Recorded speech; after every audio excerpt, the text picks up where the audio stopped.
दिलों में लिखो ना। मोहम्मद साहब क्या कहेंगे, मेरे को पहले अपने दिलों में जिंदा रखो। मुझे अपने मेरा नाम है ना, वो अपने दिलों में, लोगों को मत दिखाओ और ऐसी जगह पे वो पोस्टर मत लगाओ जहां उनके नाम का अपमान हो। अगर ये कोई अच्छी बात तुम्हें सिखा रहा है तो उसको स्वीकार करो। ये नहीं कि कुछ नेताओं के कहने पे आप उग्र हो जाएंगे। सभी धर्म वालों को अपना अपना धर्म का पालन करने का अधिकार है। अच्छा। सब अपने अपने करें। धर्म और आस्था एक क्या है, हर व्यक्ति का अपना पर्सनल मामला है। इसको हाईलाइट करने की जरूरत नहीं है। धर्म कौन हाईलाइट कर रहा है? कोई भी हो, चाहे मैं कहूँ हिंदू हो चाहे मुस्लिम हो, सबको अपना अपना धर्म पालन करने का अधिकार है। इसमें क्या बात है? तो उनको ये पोस्टर लगाकर प्रचार करने की क्या जरूरत है? आई लव मोहम्मद का जो ये कंट्रोवर्सी चल रहा है, ये विवाद हो सकता है या इसको विवाद क्रिएट किया जा रहा है? देखिए, विवाद होना नहीं चाहिए। उनका धर्म है, जैसे हम जय श्री राम बोल देते हैं, जय माता दी बोलते हैं, वाहेगुरु जी दा खालसा वाहेगुरु जी की फतेह बोलते हैं ना। तो अगर वो आई लव इस मोहम्मद साहब बोल रहे हैं तो उनको बोलने दो, लेकिन उसकी आड़ में दंगे वाली स्थिति नहीं होनी चाहिए। जैसा अभी बरेली था, शायद देखने को मिला कि उसमें वो नारे लग गए, वो दर्द तन से जुदा के। ये क्या चीज है? आप अपने धर्म का प्रचार करिए। इस देश के अंदर सबको आज़ादी है, संविधान से चलने वाला देश है, लेकिन उसके में अगर कोई उसका दुरुपयोग करता है तो वो कल्प्रिट है।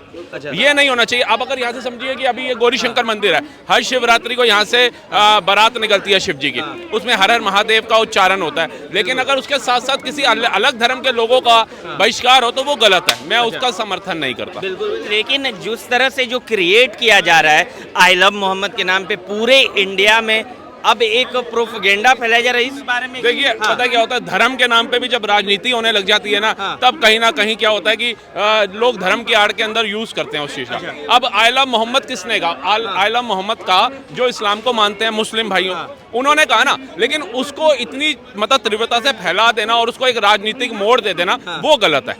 बिल्कुल। जय श्री राम बोल रहा है अगर कोई बंदा, उसको राजनीतिक मोड़ दे देना। फिर लोगों ने कहा जय श्री राम नहीं, जय सिया राम बोलो, सीता माता को पहले लाओ। लोगों ने उसके ऊपर भी टिप्पणी करना शुरू कर दिया। तो ये चीजें तो जो है, ये तो देश को बर्बादी की तरफ ले जाने वाली हैं, अच्छी तरफ नहीं है। तो कौन बर्बादी की तरफ ले जा रहे हैं? कभी आप बताइए, पहले कभी रैली में इस तरह के आई लव मोहम्मद के पोस्टर सामने आए थे? नहीं आए ना, तभी तो कह रहा हूँ कि अगर ये किसी ने अपने इबादत के लिए आई लव मोहम्मद बोला, तो ये उसका हक है ना, उसको बोलने दो, लेकिन उसका प्रचार कर देना, पोस्टर लगाना। अब इसके अंदर मैं एक मौलाना साहब का देख रहा था, मुझे बड़ा बढ़िया लगा। वो कह रहे हैं कि जो मोहम्मद साहब का स्टिकर है वो आप स्कूटियों पे लगा रहे हो, बाइकों पे लगा रहे हो, गाड़ियों पे लगा रहे हो, जगह जगह दीवारों पे लगा रहे हो। लोग उधर कई तरीके के पान खाने वाले थूकते भी हैं, तो ये तो अपमान है, ये नहीं होना चाहिए। और क्या होगा कि कल को कोई स्कूटी है भाई, जब वो किसी गाड़ी से लगी, वो स्टिकर के ऊपर स्क्रैच आ गया, तो फिर तो झगड़े वाली बात होगी ना। तो वो कहते हैं अपने खुदा को दिल में रखो, हमें प्रचार करने की आवश्यकता नहीं है उनके नाम को। जिस तरह से अब एक मौलाना है जो योगी आदित्यनाथ को खुले तौर पे धमकी दे रहे हैं कि वो महाराष्ट्र आके दिखा दे, मस्जिद के बाहर से धमकी दे रहे हैं। तो अब ये बताइए, जो मौलाना धमकी दे रहे हैं, क्या योगी आदित्यनाथ ने बहिष्कार किया है क्या उस स्टिकर का, या मोहम्मद साहब का उन्होंने वो किया है, निंदा करी है? नहीं करी ना। वो तो ये कह रहे हैं शांतिपूर्ण तरीके से, जैसे अभी कोई भी रैली, अब ये दशहरा आ रहा है, इसके ऊपर देखिए अभी वो निकलेगी, रावण की और राम जी की, सीता जी की झांकियां निकलेंगी, तो विदाउट परमिशन थोड़ी ना निकाल सकते हैं। जब संविधान के तहत सबको एक भीड़ इकट्ठा करने के लिए परमिशन की आवश्यकता होती है, तो ये सभी समुदाय के लोगों के लिए, सिर्फ ये नहीं हिंदुओं का त्योहार है तो बोलेंगे, सिखों का है तो बोलेंगे, मुस्लिम का है तो बोलेंगे, ईसाई है तो बोलेंगे, सबको लेनी पड़ेगी। अगर वो ये सोचता है कि नहीं हम तो इस देश में अलग ही हैं, हम तो नहीं लेंगे, तो वो गलत है। और जो मौलाना योगी आदित्यनाथ को धमकी दे रहा है, जो अच्छे सच्चे मुसलमान है ना, उनको ये बोलना चाहिए हमने खुदा का नाम लेना है, हमने किसी से बैर नहीं करना, हमने किसी को कटाश नहीं बोलने हैं, उससे हमारा खुदा खुश नहीं होगा। हमारा खुदा कहता है इबादत कर, अच्छी जगह कर, नेक जगह कर, लेकिन किसी का अपमान करके नेकी पाना, मुझे नहीं लगता किसी के भी भगवान ने किसी भी किताब में या ग्रंथ में लिखा होगा। ये तो योगी जी को फिर धमकी क्यों? क्या योगी जी को तो आए दिन धमकियां मिल रही हैं। कोई नया बात बताइए आप। नरेंद्र मोदी जी को तो आए दिन धमकियां मिल रही हैं, कोई नया काम बताइए आप। जो हिंदुत्व की बात करेगा उसको आए दिन धमकियां मिल रही हैं, कोई नया काम बताइए आप। वो कौन है, बंचुक, जो लद्दाख के अंदर बैठा हुआ है, वो भी धमकियां दे रहा है नरेंद्र मोदी को। वहां पे भी उसने देखिए नेपाल बनाने का सोचा, और सत्य छुपते तो है नहीं, पढ़े लिखे लोगों का जमाना है। कांग्रेस का वो नेता भी पकड़ा गया फोटो के अंदर, और इसकी जो एनजीओ था जो बाहर से फंडिंग दे रहा था, फॉरेन फंडिंग, वो भी रोक दी गई। तो जब तक ऐसे लोग भारत के अंदर है ना, हम जितनी मर्जी भाईचारे की बात कर ले, हम जितनी मर्जी एकता की बात कर ले, हो ही नहीं सकता।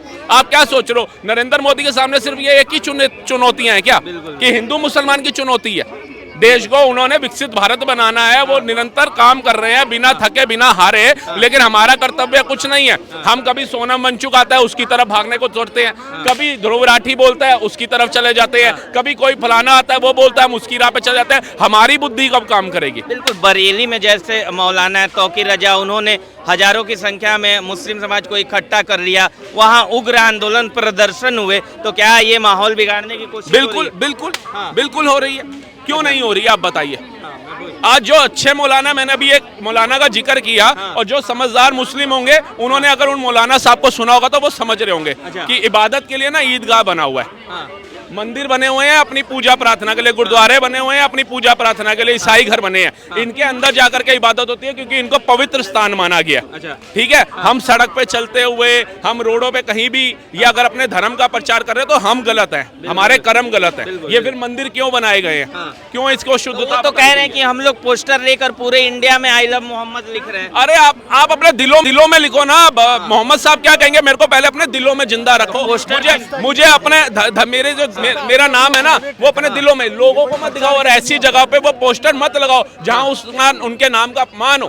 अगर ये कोई अच्छी बात तुम्हें सिखा रहा है तो उसको स्वीकार करो। ये नहीं कि कुछ नेताओं के कहने पे आप उग्र हो जाएंगे। आपका भी परिवार है, आपके माँ बाप ने भी बड़े जद्दोजहद सहे होंगे आपको पैदा करने में, परवरिश करने में, लेकिन आप कुछ नेताओं के कहने में, अब जो बरेली में भगदड़ हुई वो जूते चप्पल ही मिल रही है, और जूता चप्पल खरीदने के लिए 200 रुपए कमाने के लिए उसने कितने मेहनत करी होगी ना, उससे जाकर के पूछो।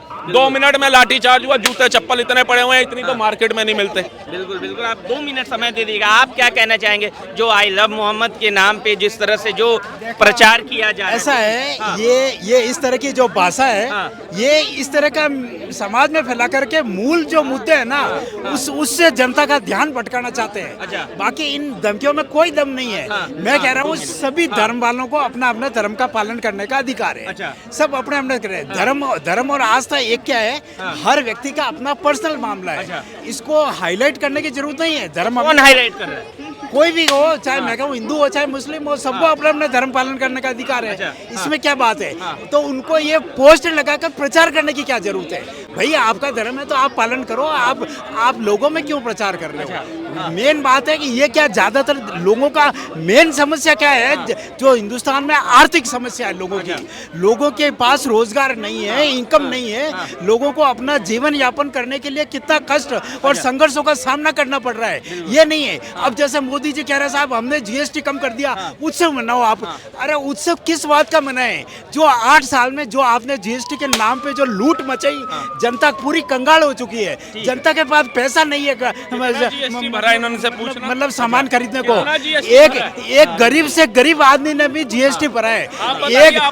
आप देखो मेरी बात सुनो, इनसे पूछिए। अरे मैंने नहीं, नमक खरीद रहे उसमें भी जीएसटी दे रहे हैं, कैसे नहीं? सब दे रहे हैं जीएसटी। कहा कितना? पहले मैं वेट दे रहा था, पहले मैं सर्विस टैक्स दे रहा था, पहले मैं कई तरीके के टैक्स दे रहा था, अब सबको मिला करके एक जीएसटी कर दिया, उसमें भी मुझे प्रॉब्लम होने लगी।